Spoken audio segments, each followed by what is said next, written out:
Konnichiwa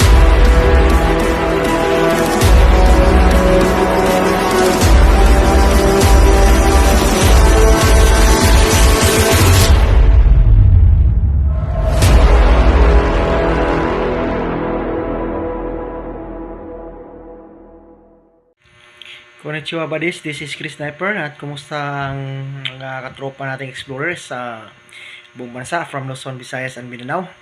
So shout out sa mga team natin na may ongoing operation ngayon. So shout out sa Team Grace. So good luck for the operation. Team Jaguar, Team Tagabawa, Team Tunggang, at siyempre sa Team Choco sa Davao del Norte. So before tayo magpatuloy, shout out muna din sa mga special shout out natin ngayon sa Team Pilbore, Team Pilbore, from Malungon, Sarangani. So kumusta kayo diyan? Brother Philip, sa Malungon, Sarangani, Team Pilbore. Shout out sa inyo. Kumusta sa team? Then good luck sa mga operation. Then shout out sa mga katropa natin sa Cebu, Santa Fe, Bantayan Island. So sa Santa Fe, kumusta dyan sa best friend ko, Christopher Muradas, kumusta? Shout out sa inyo, sa tanan ng mga taga Santa Fe, sa mga kailan namo, sa tanan mga katropa, kumusta mga barkada, So, hopefully, nakamo sa mga panglawas dira sa Bantayan Island. Tapi, see you sooner. Okay, then shout out sa katropa natin dito sa Bukidnon, na may ongoing operation sa team blasting, then sa team sa Don Carlos. Okay, then siyempre, maraming salamat Sir Tony, sa Team Good Boy Club, Maraming salamat sa blessings, Okay? Then we are praying for the successful retrieval operation dyan sa team sa Malaysia, May ongoing operation ngayon ang Team Good Boy Club. So, we are praying for successful retrieval kasi bunker spot yung tinitiran nyo. So, lahat ng team members hopefully nasa good health, then mayroong tinatawag natin na patience and perseverance lang, pero napaka-positive ng area, then talagang makukuha yan through following the proper procedure. Maraming salamat Sir Anthony, from Australia. So, safety travel to Malaysia. Okay. Then, sa lahat ng mga katropa namin from Luzon, Visayas, and Mindanao, lalo na dyan sa Pangasinan kay Otol Anton Ancheta, kay Buddy Milnar, Sir Joy, Kuya David. Okay. Kumusta kayo? Ingat kayo dyan.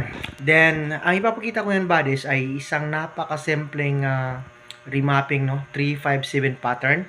So, hopefully may matutunan kayo kasi maraming nagtatanong ano ba talaga ang decoding ng muhon marker. Ay papakita ko ngayon itong muhon marker sa Team Choco na bato siya, Iba yung muhon na may mga ukit, panumeric. Ito siya, bato talaga. So marami na naka-operate nito na pagdating sa bato na muhon, sa ilalim na ang barrier. So panoorin niyo ang video nito, then hopefully may matutunan kayo. Ito yung actual remapping session natin sa Davao del Norte. Okay, so sit back and relax, and thank you for all the subscribers and viewers sa ating Chris Sniper YouTube channel. God bless you all. Konnichiwa buddies, this is Chris Sniper. Saglit ko lang ipapakita itong on the spot dig site. So tingnan muna natin dito sa compass position natin. Going west yan, 270 degrees. So S position naman itong dalawang bato. Ito siya. Pansin nyo, may hole yan. Kasi isang daliri yan. Tapos, going west tayo. Or code 7. siya. Papunta doon sa muhon marker. Ganyan tayo, no? Okay, hakbang tayo. 1, 2, 6. So 1 foot, 7. So talagang tatama sa 7 feet itong muhon marker na to. Ito siya. Ayan. So ito yung mga on the spot. Natatama sa 357 pattern. Ayan. Yan sa top. Yan. Bato lang yan. Puro muhon marker. Bakit may laman to na itim sa ilalim? Dahil may Japanese encampment itong area dito. Yan siya. Ano, mag-grab lang natin. Yan. Diba ito? Kala nyo maliit ha? Ito. Malaki to sa ilalim. Kasi barrier na to sa diretso eh. Hindi ito ma-move. At balik tayo sa coordinate marker niya na lock point. Yan. Naka-fix, not movable. Yan. Wall type. Ito yung sinasabi natin na one item. Doon sa west side. Okay. Ganyan sa body sa. Yan. Ganyan. Hanggang dito. Yan, positioning. Cute lang na marker, no? Pero may watig. Dito naman ka sa alas 10, may passage yan dyan. Yan. Nagsukat ito ng 15 feet. Ito. Yan.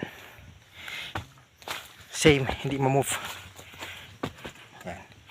So galing ako dito. 15 to. 1, 2, 3, 4, 5, 5. Okay, 15 feet. Doon sa east alignment na surface marker. Balik tayo 1, 2. Okay? 6. So may 1 foot tayo. Yan. 7 feet. So tama sa 357 pattern. So ganyan ang simpleng remapping na i-share ko para sa mga on the spot. No, tingnan niyo yung mga bato, maliit pero hindi talaga maggalaw. Tibay. Yan. Lalo na ang muhon. Yan, on the spot. Tibay guys. So tira na natin to sa team natin dito. So sila nang bahala. The rest ay confidential na. Grab type lang, oh. Mahawakan mo lang. Hindi talaga magagalaw.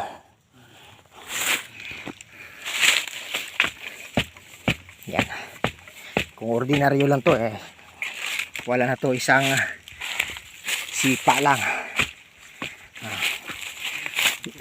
Pasinin natin, no. No.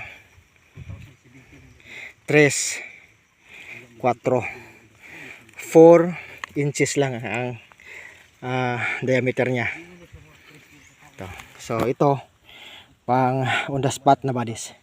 Ulitin ko, pag maghanap kayo ng on the spot, dapat tamang sukat, tamang 3 grams at tamang markers ang magkita sa area. Okay, so once again, this is Chris Sniper saying it's sleep and explore. Then Bansai Buddies.